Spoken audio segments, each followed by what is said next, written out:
ఒక దేశ రక్షణని ఆ దేశ ప్రజలు తమ చేతుల్లో పెట్టుకున్నప్పుడు ఆ దేశాన్ని ఎవరు నాశనం చేయలేరు. అదే దేశ రక్షణని కొద్దిమంది చేతుల్లో పెట్టి తాము చేతులు కట్టుకొని కూర్చుంటే మాత్రం ఆ దేశాన్ని ఎవరు రక్షించలేరని డానియల్ వెబ్స్టర్ చెప్పిన మాటలు ఈ సందర్భంగా మేము తెలియజేసుకున్నాం. భవతి భిక్షాందేహి అంటే శత్రువుకు కూడా అన్నం పెట్టే నేల. పాహిమాం రక్షమాం అంటే ఎదుటివాడి ప్రాణానికి తన ప్రాణాన్ని పణంగా పెట్టే నేల. తన దేశపు సరిహద్దులు దాటి పరాయి దేశం మీద దండయాత్రని చెయ్యని నేల. అలాంటి నేల మీద ముష్కర మూకలు దండయాత్రలు చేసిన ఈస్ట్ ఇండియా కంపెనీ, బ్రిటిష్ సామ్రాజ్యవాదులు ఈ నేల సంపదలని కొల్లగొట్టిన వర్తమానంలో నియంతృత్వ ధోరణితో ప్రజా జీవితాన్ని అస్తవ్యస్తం చేస్తూ ప్రభుత్వ ఖజానాన్ని, ఆస్తుల్ని దోపిడీ చేసిన ఎవరిని కూడా ఈ దేశ ప్రజలు కాలానుగుణంగా వీరందరికీ చాలా బలమైన గుణపాఠాలు నేర్పారు. అలాంటి ధైర్య సాహసాలతో నిండి ఉన్న నా భారతదేశ ప్రజలకి, నా అన్నదమ్ములకి, నా అక్క చెల్లెళ్ళకి, పెద్దలకి, పిన్నలకి, మహిళలకి, మబ్బుల్లో పరిగెత్తే పిడుగుల్లాంటి యువతి యువకులకి 78వ స్వాతంత్ర దినోత్సవ శుభాకాంక్షలు. ఈ వేడుకలకు విచ్చేసిన ప్రజాప్రతినిధులు, అధికార అనధికార ప్రముఖులు, జిల్లా ప్రజలందరికీ నా హృదయపూర్వక స్వాతంత్ర దినోత్సవ శుభాకాంక్షలు. ఒక దేశపు ఆర్థిక పురోగతి, దానికున్న సహజ వనరులు, మానవ వనరుల కంటే కూడా ఆ దేశాన్ని నడిపిస్తున్న నాయకుల సమర్థత, సమగ్రత, ప్రతిభ, వారి దార్శనికత మీద ఆధారపడి ఉంటుంది అని నాని పాల్కీవాలా గారు చెప్తారు. ఈ 78 ఏళ్ల కాలగమనంలో, అత్యంత కష్టకాలంలో విభజన కల్లోలాలని తట్టుకుంటూ, దేశ సమగ్రతని కాపాడుకుంటూ, డ్యాములు కట్టి, కాలువలు తవ్వి, హరిత విప్లవం కోసం రంగం సిద్ధం చేసిన పండిట్ జవహర్లాల్ నెహ్రూ గారు ఉన్నారు. జై జవాన్ జై కిసాన్ నినాదంతో దేశాన్ని ముందుకు నడిపించిన శ్రీ లాల్ బహదూర్ శాస్త్రి గారు ఉన్నారు. బంగ్లాదేశ్ ఆవిర్భావానికి శ్రీకారం చుట్టిన అపర దుర్గాదేవిగా పేరు తెచ్చుకుని అభివర్ణించబడే ఇందిరాగాంధీ గారు, మీరు హిస్టరీ కాదు, మీరు జాగ్రఫీని సృష్టించారనే పేరు తెచ్చుకున్న ఇందిరాగాంధీ గారు ఉన్నారు. శ్రీమతి ఇందిరాగాంధీ గారు ఉన్న బంగారు నిల్వలు కూడా అమ్ముకోవాల్సిన దుస్థితిలో తన మేధా సంపత్తితోటి, విశిష్టమైన రాజకీయ అనుభవంతో ఆర్థిక సంస్కరణలు పట్టుకొచ్చి భారతదేశాన్ని తిరిగి ప్రపంచ పటంలో పెట్టిన గొప్ప వ్యక్తి, దార్శనికుడు పివి నరసింహారావు గారు ఉన్నారు. ప్రతి దశాబ్దానికి భారత భూభాగం మీద దండయాత్ర చేసే శత్రు దేశాలకి, వాటిని నడిపించే నాయకులకి వారి దేశ ఆర్థిక మూలాలు కానీ మొత్తం కదిలిపోయేలా, వారి మూలాలు కదిలిపోయేలా, శత్రు దేశాల మూలాలు కదిలిపోయేలా పోఖ్రాన్లో అణుబాంబుని పేల్చి భారతదేశ స్థాయిని చూపించి ప్రపంచాన్ని నివ్వెరపోయేలా చేసిన సింహరాజం శ్రీ అటల్ బిహారీ వాజ్పేయి గారు ఉన్నారు. ఆ తర్వాత కాలంలో కశ్మీర్ నుండి కోయంబత్తూరు వరకు ఉగ్రవాదులు పేలుళ్ళు, గోకుల్ చాట్ పేలుళ్ళు, పార్లమెంట్ మీద దాడులు, ముంబై మహానగరాన్ని పట్టుమని 10 మంది ఉగ్రవాదులు దాడి చేస్తే తిరిగి అంతా దేశం అల్లకల్లోలం అయిపోయిన సమయంలో, అసలు ఈ దేశం పోఖ్రాన్ అణుబాంబు పేల్చినా కూడా ఈ దౌర్భాగ్యమైన పరిస్థితి ఏంటి అని అనుకున్న సమయంలో, పాత తరం నాయకుల్లా కాదు, మా దేశం మీద దాడి చేస్తే, మా వ్యవస్థల మీద దాడి చేస్తే మీ దేశంలోకి దూరి మరీ కొడతామని చెప్పి 3వసారి ప్రధానమంత్రిగా ప్రమాణ స్వీకారం చేసిన శ్రీ నరేంద్ర మోదీ గారు ఉన్నారు. ఇలాంటి మహానుభావులు ఎందరో, వారందరికీ నా వందనం. మన కాకినాడకు సంబంధించి ఎందరో మహానుభావులు, ఫ్రీడమ్ ఫైటర్స్ ఉన్నారు. దుర్గాబాయి దేశ్ముఖ్, బులుసు సాంబమూర్తి గారు, అలాగే 53 రోజులు మనకి ఉపవాసం చేసి బలిదానమై రాష్ట్రాన్ని ఇచ్చిన పొట్టి శ్రీరాములు గారు ఉన్నారు. పేరు లేని ఊరు లేని ఎందరో ఫ్రీడమ్ ఫైటర్స్, స్వాతంత్ర సమరయోధులు, వారి త్యాగాల్ని ఇది గుర్తు చేసుకునే సమయం. ఎన్ని కోట్ల మంది త్యాగాలు చేశారు. ఒక 19 ఏళ్ల ఖుదీరామ్ బోస్, 23 ఏళ్ల భగత్ సింగ్, 13 ఏళ్ల రాణి గుయిడిని, వారందరికీ అంత చిన్న వయసులో చనిపోవడానికి ఏ అవసరం ఉంది? పుట్టబోయే తరాల సానుభూతితోటి బాగుండాలని ఒకే ఒక కోరిక వారిని బలిదానాలు చేసేలా చేసింది. మనం ఎవరి త్యాగాల మీద, బలిదానాల మీద మనం బతుకుతున్నామో వారిని గుర్తు తెచ్చుకోవడానికి, బాధ్యతగా భవిష్యత్ తరాలకి మనం అదే భవిష్యత్తుని, బలమైన భవిష్యత్తుని ఇవ్వడానికి ఇది ఈ రోజుని మనం తీసుకుంటాం. ఆ దేశభక్తి మమ్మల్ని ఈ రోజున ఇక్కడ ఇలా నిలబెట్టింది. ఒక నియంతృత్వ ధోరణితో 3.5 కోట్ల మంది ప్రజల కోసం స్వాతంత్ర స్ఫూర్తిని తీసుకుంటూ ఈరోజు మీ ముందు నిలబడ్డాం. ఇదే రోజున సంవత్సరం కరెక్ట్గా 78 సంవత్సరాల క్రితం ఇంకా మన పక్కనున్న తెలంగాణకి ఇంకా స్వాతంత్రం రాలా. నెహ్రూ గారు ఎర్రకోట మీద జెండా ఎగరేస్తున్నప్పుడు పక్కనున్న పంజాబ్లో వేలాది మంది ఆడపడుచుల మానాలకి అవమానం జరిగింది. మన పక్కనున్న తెలంగాణలో రజాకారులు అర్ధనగ్నంగా ఆడపడుచుల్ని బతుకమ్మాడించిన పరిస్థితులు. అలాంటి పరిస్థితులను తట్టుకొని పాకిస్తాన్, తూర్పు పాకిస్తాన్గా 2 విడిపోయి ఇప్పుడు ప్రస్తుత బంగ్లాదేశ్ విడిపోతూ ఎన్ని లక్షలాది మిలియన్స్ ఆఫ్ పీపుల్ రోడ్ల మీద పడిపోయి ఉన్న ఊరిని, సొంత ఊరిని, ఇళ్ళని వదిలేసి కాందీసుకులుగా ఏర్పడ్డారు. వారి బలిదానాల మీద ఈ దేశం నిర్మించబడింది. వారి బలిదానాలను గుర్తు తెచ్చుకునే రోజు ఇది. మనందరం ఆనందించే రోజు కంటే కూడా ఎంత బాధ్యత ఉండాలని గుర్తుకు పెట్టే రోజు. అలాంటి బాధ్యతే ఈ రోజున మిమ్మల్ని ఈ వేదిక ముందు నిలబెట్టింది. 1923 కాకినాడలో జరిగిన భారతీయ జాతీయ కాంగ్రెస్ మహాసభలు జిల్లా వేదికగా జరిగిన ఒక అపురూప ఘట్టం. గాంధీజీ గారి పిలుపు మేరకు జిల్లా ప్రజలు చొల్లంగి, ఉప్పాడ తీరంలో నిర్వహించిన ఉప్పు సత్యాగ్రహం బ్రిటిష్ పాలకుల్ని గడగడలాడించింది.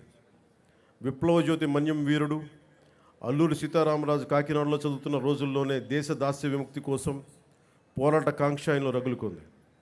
ఆంధ్ర భగత్ సింగ్గా ఖ్యాతి గడించిన ప్రతివాద వెంకటాచారి కాకినాడలో నిర్వహించిన విప్లవ ఉద్యమం తెల్లవాళ్ల వెన్నులో వెనుక పుట్టించింది. అందుకే ఆయన ప్రతివాద భయంకరాచారి అంటారు. దుర్గాబాయి దేశ్ముఖ్, బులుస్ సాంబమూర్తి వంటి ఎందరో జిల్లా ప్రముఖులు స్వాతంత్రోద్యమంలో ప్రజల ముందుకు నడిపించారు. వారి ఆశయాల బాటలో కుల, మత, భాష, ప్రాంతాలకు అతీతంగా దేశ సమగ్రతకు, సంక్షేమం, సామాజిక న్యాయం మౌలిక లక్ష్యాలుగా సుపరిపాలనను ఈ రాష్ట్ర ప్రభుత్వం ప్రజలకు అందిస్తుంది. సూపర్ 6 ప్రాధాన్యతల అమలుతో రాష్ట్ర పునర్నిర్మాణానికి షణ్ముఖ వ్యూహంతో ముందుకు వెళ్తుంది. ఈ 78వ స్వాతంత్ర దినోత్సవ శుభవేళ మన జిల్లాలో అమలవుతున్న అభివృద్ధి సంక్షేమ కార్యక్రమాలు మీకు ఒక సంక్షిప్తంగా వివరిస్తాం. దేశంలోనే ఆదర్శనీయ రైతులు, వృద్ధులు, దివ్యాంగులు, వితంతువులు తదితర ఏ ఆసరా ఆలంబన లేని 28 కేటగిరీల ప్రజలకు రాష్ట్ర ప్రభుత్వం అండగా నిలుస్తూ వారికి సామాజిక పెన్షన్లు గణనీయంగా పెంచింది. జిల్లాలో 17 కేటగిరీలకు చెందిన 2,77,594 మంది లబ్ధిదారులకు 117 కోట్ల మొత్తం పెన్షన్లుగా అందిస్తుంది. నిత్యాన్నదానంతో అన్నార్తుల ఆకలి తీర్చి పేదల మదిలో ఆరాధ్యమూర్తిగా నిలిచిన అపర అన్నపూర్ణ డొక్కా సీతమ్మ గారు ఆమె మహోన్నత జీవితం ఆశయాలకు నివాళిగా ఎన్డీఏ రాష్ట్ర ప్రభుత్వం పాఠశాలల్లో మధ్యాహ్న భోజన పథకాన్ని డొక్కా సీతమ్మ గారి పేరిట అమలు చేస్తుంది. జిల్లాలో 1258 పాఠశాలల్లో 1,22,591 మంది విద్యార్థులకు, చిన్నారులకు డొక్కా సీతమ్మ మధ్యాహ్న బడి భోజన పథకం ద్వారా పౌష్టికాహారం అందిస్తున్నారు. ₹2కే కిలో బియ్యం పథకం లాంటి ఎన్నో పేదరిక నిర్మూలన కోసం పథకాలకు నాంది పలికిన స్వర్గీయ నందమూరి తారక రామారావు గారు పేదల కోసం ఆయన స్ఫూర్తి ఆశయాలు కొనసాగింపుగా రాష్ట్ర వ్యాప్తంగా పట్టణాల్లో పేదలకు ₹5 భోజనం అందించే అన్నా క్యాంటీన్లని ఈ రోజు నుంచి పునఃప్రారంభిస్తున్నాం. మన జిల్లాలో మొత్తం 11 అన్నా క్యాంటీన్లు పేదలకు అందుబాటులో వస్తున్నాయి. ప్రజలకు పారదర్శక రీతిలో ఇసుక లభ్యత కోసం నూతన ఉచిత ఇసుక విధానాన్ని రాష్ట్ర ప్రభుత్వం గత జూలై 8వ తారీఖు నుండి అమలులో తీసుకొచ్చింది. తొలి విడత ప్రధాన్ మంత్రి ఆవాస్ యోజన పథకం కింద జిల్లాలో వచ్చే అక్టోబర్ నెల నాటికి 4,500 గృహాల నిర్మాణం పూర్తి చేసేందుకు 100 రోజుల ప్రణాళిక అమలవుతోంది. ప్రధాన్ మంత్రి ఆవాస్ యోజన 2.0 ద్వారా 2025 నుండి కేంద్ర ప్రభుత్వం అందించే 2.5 లక్షలు మొత్తానికి తన వంతుగా 1,50,000 జోడించి 4 లక్షల రూపాయల యూనిట్ విలువతో పేదలకు గృహాలు నిర్మించాలని రాష్ట్ర ప్రభుత్వం నిర్ణయం తీసుకుంది. అలాగే పేదలకు గ్రామీణ ప్రాంతాల్లో 3 సెంట్లు, పట్టణ ప్రాంతాల్లో 2 సెంట్లు నివాసన స్థలాలు మంజూరుకు నిర్ణయించింది తెలియజేసేందుకు చాలా సంతోషిస్తున్నాం. 2014-2019 వరకు జిల్లాలో ఇల్లు నిర్మించుకున్న లబ్ధిదారులకు పెండింగ్ ఉన్న బిల్లులకు సుమారు 49 కోట్ల రూపాయల బకాయిలను చెల్లించేందుకు ప్రభుత్వం విధి విధానాలను రూపొందిస్తుంది. జిల్లాలో టిడ్కో ద్వారా 529 కోట్ల నిధులతోటి 7,228 ఇళ్లను 5 ఏళ్ల క్రితమే నిర్మించగా 3,582 ఇళ్లను లబ్ధిదారులకు అందజేయడం జరిగింది. మిగిలిన ఇళ్ల రిజిస్ట్రేషన్, మోర్గేజ్ పూర్తి చేసి త్వరలోనే డ్రైన్లు, తాగునీటి సరఫరా తదితర అన్ని మౌలిక వసతులతోటి లబ్ధిదారులకు అప్పగిస్తాం. కాకినాడ పర్లోపేట సైట్ బిలో మరో 904 ఇళ్లని ఇచ్చే డిసెంబర్ నాటికి నిర్మించి లబ్ధిదారులకు అందజేస్తాం.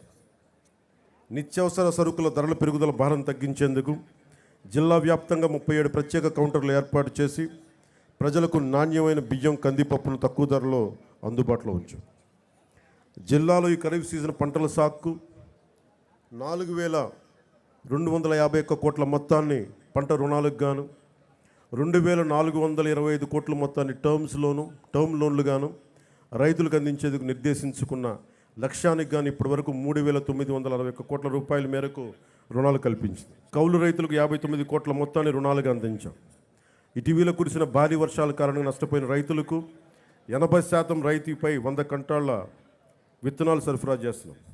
PM కిసాన్ పథకం ద్వారా సంవత్సరం తొలి విడతగా జిల్లాలో 125,850 మంది రైతు కుటుంబాలకు ఖాతాలకు 25 కోట్ల 17 లక్షల పెట్టుబడి సహాయాన్ని గత జూన్ నెలలో అమలు చేస్తూ ఉన్నాం.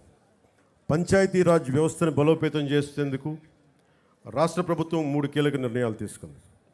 వీటిలో మొదటిది గ్రామ పంచాయతీలకు ఆర్థిక పరిపుష్టి, సర్పంచ్ వ్యవస్థకు గౌరవం పునర్ప్రతిష్ఠించడం, నిధులు కొరత ఉన్న కొద్ది నిధులను గత ప్రభుత్వం ఇతర అవసరాలకు మళ్లించడం కారణంగా గ్రామ పంచాయతీలకు ప్రజలకు కనీస సౌకర్యాలు కల్పించలేని దినస్థితికి చేరాయి.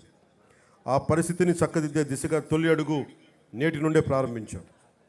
జాతి సగర్వంగా చెప్పుకునే గణతంత్ర దినోత్సవాలను నిర్వహించేందుకు గత 34 ఏళ్లుగా చిన్న పంచాయతీలు కేవలం 100 రూపాయలు, పెద్ద పంచాయతీలకు 200 రూపాయలు మాత్రమే ఇవ్వడం జరుగుతూ ఉంది. నేటి నుండి ఇకపై ఆ వేడుకలకి గ్రామాల్లో సర్పంచ్ల ఆధ్వర్యంలో సగర్వంగా దేశభక్తి వెల్లివిరిసే వాతావరణంలో ఘనంగా నిర్వహించేందుకు మైనర్ పంచాయతీలకు 10,000 రూపాయలు, మేజర్ పంచాయతీలకు 25,000 రూపాయలు నిధులు సమకూరుస్తున్నాం. రెండవది జాతీయ ఉపాధి హామీ పథకం ద్వారా గ్రామీణ పేదలకు నిలకడైన ఉపాధి ఆదాయాలను కల్పిస్తూ గ్రామాల ప్రగతికి దోహదం చేసే సుస్థిర సామాజిక ఆస్తుల అభివృద్ధికి కార్యాచరణ చేపట్టడం. అందులో భాగంగా జాతీయ ఉపాధి హామీ పథకం నిధులతో తమ పంచాయతీల్లో చేపట్టవలసిన ప్రయోగకరమైన పనులపై సర్పంచులు, స్థానిక ప్రజలు సమాలోచన చేసి తీర్మానాలు చేయాలని సూచించి రాష్ట్రంలో 13,326 గ్రామ పంచాయతీలన్నింటిలోనూ ఒకే రోజున గ్రామ సభలు నిర్వహిస్తున్నాం. మూడవ కీలక నిర్ణయం రాష్ట్రంలో ప్రతి ఇంటికి కుళాయి ఏర్పాటు, ప్రతి వ్యక్తికి సురక్షితమైన తాగునీరు అందించడం ప్రభుత్వాలు పౌరులు కల్పించాల్సిన కనీస మానవ హక్కు. దేశంలో ఈ లక్ష్య సాధనకు గౌరవనీయ ప్రధానమంత్రి శ్రీ నరేంద్ర మోదీ గారి నేతృత్వంలో కేంద్ర ప్రభుత్వం బృహత్తర స్థాయిలో జల్ జీవన్ మిషన్ కార్యక్రమాన్ని 2019 ఆగస్టు 15 నుండి అమలు చేస్తూ ఉంది. దురదృష్టవశాత్తు గడిచిన 5 ఏళ్లలో మన రాష్ట్రంలో ఈ పథకాన్ని సద్వినియోగం చేసుకోలేదు. 5 ఏళ్లలో 27,000 కోట్ల నిధులు ఖర్చు చేయవలసి ఉండగా కేవలం 4,000 కోట్లు మాత్రమే ఖర్చు చేయడం జరిగింది. ఖర్చు చేసిన 4,000 కోట్లతో కూడా కేవలం సొమ్ము చేసుకునే పైప్ లైన్లు పనులే చేసి తాగునీరు అందించేందుకు అత్యవసరమైన వాటర్ సోర్స్ వనరుల అభివృద్ధి పనులు మాత్రం పూర్తిగా విస్మరించడం జరిగింది. ఫలితంగా జలజీవన్ మిషన్ యొక్క లక్ష్యం రాష్ట్రంలో సాకారం కాలేదు. ప్రతి ఆవాసంలో తాగునీటి సరఫరా పరిస్థితిని సమీక్షించేందుకు 12 అంశాలపై రాష్ట్రంలో పల్స్ సర్వే చేపట్టాం. పల్స్ సర్వేలో సేకరించిన సమాచారం ఆధారంగా రాష్ట్రంలోని ప్రతి ఇంటికి తాగునీటి కుళాయి ఏర్పాటుకు పటిష్టమైన సత్వర కార్యాచరణకు రూపకల్పన చేయబోతుంది. అలాగే ఉపాధి అవకాశాలు, ఉద్యోగాల కోసం వేచి చూసి కాలం ముందుకెళ్ళిపోతుంది, కానీ నేను కళల మటుకు వెనకబడిపోతున్నాయన్న యువత కోసం ఒక 20 లక్షల ఉద్యోగాలు తీసుకురావాలి. టూరిజం సెక్టార్లో, వైద్యం, హెల్త్ సెక్టార్లో, పరిశ్రమల్లో, అలాగే యువతని ఎంటర్ప్రెన్యూర్స్గా తయారు చేసే కార్యక్రమం, దానికి ముందు స్కిల్ డెవలప్మెంట్ జరగాలి.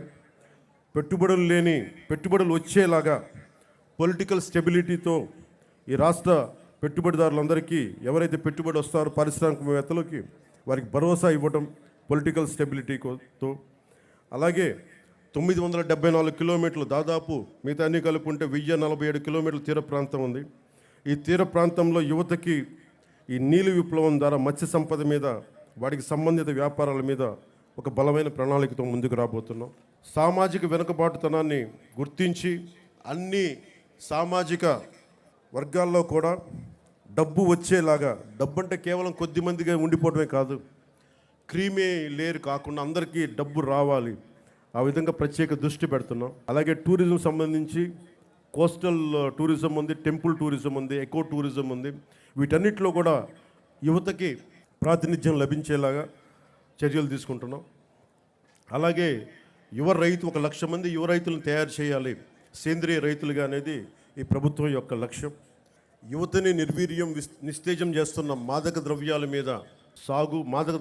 సాగు, గంజాయి సాగు, రవాణా విక్రయాలను సమూలంగా నిర్మూలించేందుకు భారత్ లక్ష్యంగా జిల్లాలో గత జూన్ నుండి నషాముక్త భారత్ అభియాన్ కార్యక్రమం ద్వారా వివిధ ప్రభుత్వ శాఖలు, స్వచ్ఛంద సంస్థల సమన్వయంతో 100 రోజులు ఒక ఉద్యమాన్ని నిర్వహిస్తున్నాం.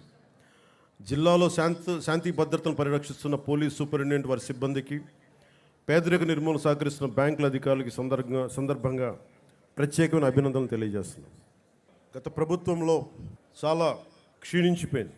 మన ఉమ్మడి కర్నూలు జిల్లాలో 10 ఏళ్ల పాపని పూర్తిగా 18 ఏళ్ళు రాని పిల్లలు, 14 ఏళ్ళు 13 ఏళ్ళ పిల్లలు మానానికి భంగం కలిగించేలా ఎలా ప్రవర్తించారో మనందరికీ తెలుసు.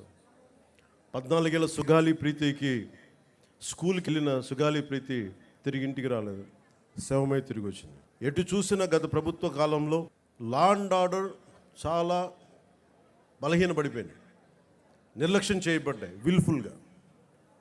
ఈ ప్రభుత్వం లా అండ్ ఆర్డర్ని చాలా బలంగా తీసుకుంటాం. ఇక్కడ లా అండ్ ఆర్డర్ సరిగ్గా లేకపోతే పెట్టుబడులు వచ్చినా కానీ వెనక్కి వెళ్ళిపోతాయి. పెట్టుబడులకి, ఉద్యోగాలకి, రాష్ట్ర అభివృద్ధికి చాలా కీలకం లా అండ్ ఆర్డర్. అన్ని సభల్లో అధికారులందరికీ, కలెక్టర్ సదస్సులో ఒకటే చెప్పాం, లా అండ్ ఆర్డర్ చాలా బలంగా ఉండాలి. ఒక ఆడబిడ్డ ఇంట్లో నుంచి బయటికి వెళ్ళి క్షేమంగా తిరిగి ఇంటికి వెళ్ళాలి, ఆ స్థితిలో ఉండాలని మేము కోరుకుంటా ఉన్నాం. చాలా లా అండ్ ఆర్డర్ మీద చాలా అన్కాంప్రమైజింగ్ యాటిట్యూడ్, అన్కాంప్రమైజింగ్ ధోరణితోటి చాలా బలంగా ముందుకెళ్తున్నాం. ఈ సందర్భంగా మీకు ఒకటే తెలియజేసుకుంటా ఉన్నాం. చిన్నపాటి సంఘటన, UPA 2 గవర్నమెంట్ ఉన్నప్పుడు మున్సిపల్ నగర్లో ఒక ఆడబిడ్డని, ఒక వర్గానికి చెందిన ఆడబిడ్డని ఇంకొక వర్గం అబ్బాయిలు ఇబ్బందికి గురి చేస్తే వాళ్ళ ఆడబిడ్డ అన్నదమ్ములు వచ్చి గొడవ పెట్టుకుంటే, ఎందుకు మా చెల్లిని ఏడిపిస్తున్నారంటే అది మొత్తానికి ఒక కమ్యూనల్ గొడవ అయిపోయింది. యాక్చువల్గా చూస్తే అది ఒక law and order issue. So law and ఆర్డర్ని సరిగ్గా కనుక మనం చేయకపోతే అది ఏ స్థాయికి గొడవలైనా వెళ్ళిపోతాయి. అందుకని ఈ ప్రభుత్వం లా అండ్ ఆర్డర్ మీద చాలా బలమైన నిర్ణయాలు తీసుకుంటుంది. సోషల్ మీడియాలో పోస్టుల దగ్గర నుంచి బయట విచ్చలవిడిగా మాట్లాడేవాళ్ళు, ఆడబిడ్డల మాన ప్రాణాలని ఇబ్బంది పెట్టేవాళ్ళు, దాడులు చేసేవాళ్ళు, దౌర్జన్యాలు చేసేవాళ్ళు కొంచెం జాగ్రత్తగా ఉండాల్సిన సమయం అది. ఆడబిడ్డల మాన ప్రాణ సంరక్షణలకు ఇబ్బంది కలిగిన, సగటు మనిషి ఆస్తిపాస్తులకు ఇబ్బంది కలిగిన దేశ సమగ్రతకి భంగం కలిగించిన, సామాజిక భద్రతకి భంగం కలిగించిన ఈ ప్రభుత్వం చాలా గట్టి నిర్ణయాలు తీసుకుంటుంది. అధికార ఎస్పీలకు కానీ కలెక్టర్ చాలా స్పష్టంగా చెప్పామని కలెక్టర్ సదస్సులో, అన్కాంప్రమైజింగ్ యాటిట్యూడ్ తోటి, రాజీ లేని ధోరణితోటి లా అండ్ ఆర్డర్ని ముందుకు తీసుకెళ్లాలని. ఈరోజు రాష్ట్రం లోతుకెళ్ళి చూస్తే, గతంలో కూడా తెలుసు, లోతుకెళ్ళి చూస్తే ఏ స్థాయిలో ఆర్థిక వ్యవస్థ ఉందంటే చిన్న భిన్నం అయిపోయింది. వేలాది కోట్లు, 4,000 కోట్లతోటి పంచాయతీరాజ్ మేము జల్ జీవన్ మిషన్కి నిర్మించామని చెప్తే పైపులు వేశారు, కానీ ఆ పైపులకి సంబంధించిన వాటర్ సోర్స్ ఇవ్వలేదు. అందుకే దాని మీద పల్స్ సర్వే జరిపిస్తూ ఉన్నాం. లా అండ్ ఆర్డర్తో పాటు ప్రజా సంపదని దుర్వినియోగం చేసిన ఎవరిని కూడా వదిలిపెట్టకుండా వారికి చట్టాల పరిధిలోకి తీసుకొస్తాం. ఉదాహరణకి మనకి ఏడీబీ రోడ్ అంటాం, 50 కిలోమీటర్లు కాకినాడ టు రాజమండ్రి. దానికి కావాల్సింది 390 కోట్లు. కొన్ని లక్షలాది మంది ఎప్పుడు తిరిగే రోడ్డు. అలాంటి రోడ్ని దృష్టి వదిలేసి, అలాంటి ఇన్ఫ్రాస్ట్రక్చర్ ఫెసిలిటీస్ వదిలేసి గత ప్రభుత్వం 640 కోట్ల పైచిలుకుతోటి అక్కడ ఋషికొండలో ప్యాలెస్ నిర్మించుకున్నారు. ఎక్కడ ఈ డబ్బు వెళ్ళిపోతుందో మీకు అర్థమవుతా ఉంది కదా. ఇవన్నీ ఆగాలి.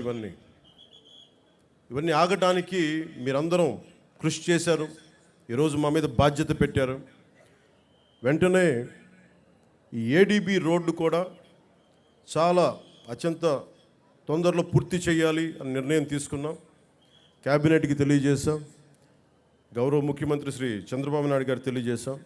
ఈ ఏడీబీ రోడ్డు కూడా త్వరగా పూర్తి చేసే బాధ్యత ఈ కొత్త ప్రభుత్వం తీసుకుంటుంది. మన కర్ణాటకకి వెళ్తే రెడ్ శాండర్స్, మన ఎర్రచందనం దొంగలు మన అడవుల్లో కొట్టేసి, శేషాచలం అడవుల్లో కొట్టేసి కర్ణాటకలో తరలిస్తూ ఉంటే కర్ణాటకలో పట్టుకున్నారు. 100 కోట్ల రూపాయలు ఒకసారి, 40 కోట్ల రూపాయలు ఇంకొకసారి. ఆంధ్రప్రదేశ్ చెందిన ఎర్రచందనం దొంగల్ని మన కర్ణాటక ప్రభుత్వం తీసుకుంది. అక్కడ ఫారెస్ట్ అధికారులు చెప్పారు, వేలం వేశారు. ఆ డబ్బు కర్ణాటక ప్రభుత్వానికి వెళ్ళిపోయింది. అదే 140 కోట్లు కనుక మనకు ఉండుంటే, రాష్ట్ర ఖజానాలు కనుక ఉండుంటే, ఎంతమంది విద్యార్థుల్ని అంబేద్కర్ విదేశీ విద్యా పథకానికి పంపించవచ్చు, ఫీజు రీఎంబర్స్మెంట్లు చేయొచ్చు, ఇలాంటి ఎన్నో చూడొచ్చు. కానీ దురదృష్టం ఆ పరిస్థితుల్లో లేదు. సో మేము ముందుకొచ్చి ఇవన్నీ బయటికి తీసి ఆ నిధుల్ని అవన్నీ తిరిగి మనకి చెందేలాగా ప్రయత్నాలు మొదలు పెడతాం. మా మీద చాలా బలమైన బాధ్యత పెట్టారు మీరందరూ. ఆ బాధ్యతని చాలా జాగ్రత్తగా, బరువు బాధ్యతలతోటి ముందుకు తీసుకెళ్తాం. నేను డిప్యూటీ ముఖ్యమంత్రిగా ప్రమాణ స్వీకారం చేస్తున్నాను. నాకు కొన్ని పరిధిలోనే మాట్లాడాల్సిన అవసరం ఉంది. ఒకటైతే మీకు మాటిస్తున్నాను, ఈ ఎన్డీఏ ప్రభుత్వం, తెలుగుదేశం, భారతీయ జనతా పార్టీ, జనసేన ఎన్డీఏ ప్రభుత్వం స్వాతంత్ర సమగ్రతకి స్ఫూర్తిని నింపేలాగే అభివృద్ధి ఉంటుంది. భావితరాల కోసం మేము అండగా నిలబడతాం. ఒక దేశపు సంపద నదులు కాదు, అరణ్యాలు కాదు, ఖనిజాలు కాదు, కలల ఖనిజాలతో చేసిన యువత. ఆ యువత కోసం పెద్ద ఎత్తున మన బాధ్యతతోటి పెద్ద ఎత్తున కార్యక్రమాలు చేపడతాం. ముఖ్యంగా విభజన సమయంలో ఈస్ట్ బెంగాల్ డివిజన్, ఒక రాష్ట్ర విభజన జరుగుతుందంటే దేశంలోని నాయకులందరూ ముందుకొచ్చారు, ఆప్ చేశారు బెంగాల్ డివిజన్. అదే ఒక దేశం, భారతదేశం పాకిస్తాన్గా విడిపోతుంటే నాయకులందరూ కామ్గా అయిపోయారని సర్దార్ వల్లభాయ్ పటేల్ గారిని అడిగితే వల్లభాయ్ పటేల్ గారు ఒకటే చెప్పారు, మేము పెద్దవాళ్ళం అయిపోయాం, అలసిపోయాం, శక్తి లేక, పోరాట శక్తి లేక కామ్ అయిపోవాల్సి వచ్చింది అనేది అది ఆయన చెప్పింది. సో వచ్చే తరాన్ని సిద్ధం చేయడం చాలా చాలా అవసరం. మొన్న ఇస్రోకి వెళ్ళి షార్ సెంటర్కి వెళ్తే కూడా అక్కడ శాస్త్రవేత్తలు చెప్తా ఉన్నారు, వచ్చే 10 సంవత్సరాల కోసం లీడర్షిప్ని తయారు చేయడం కూడా ఇస్రో సాంప్రదాయంలో ఒక భాగమని. వచ్చే తరం 2047కి కొత్త నాయకులు తయారు చేయడం కూడా చాలా అవసరం ఉంది. జిల్లా స్థాయిలో, పంచాయతీ స్థాయిల నుంచి రాష్ట్ర స్థాయి, దేశ స్థాయిలో కొత్త తరం నాయకులకి తయారు చేయాల్సిన బాధ్యత అందరూ తీసుకోవాలి. దాంతోపాటు మేము కూడా ఆ బాధ్యతను తీసుకుంటామని మీకు తెలియజేసుకుంటూ, భవిష్యత్తు యువతరానిదే. ఆ యువతరానికి అండగా ఉంటాం. మాటలతో కంటే కూడా చేతుల్లో చెప్పి చూపిస్తామని తెలియజేసుకుంటూ, ఈ 78వ స్వాతంత్ర దినోత్సవ సందర్భంగా మరోమారు మీ అందరికీ పేరు పేరున ధన్యవాదాలు తెలియజేసుకుంటూ సెలవు తీసుకున్నాను. జై హింద్. మరిన్ని ముఖ్యమైన వార్తా విశేషాల కోసం వేగా న్యూస్ని సబ్స్క్రైబ్ చేయండి, షేర్ చేయండి, లైక్ చేయండి. Thank you all.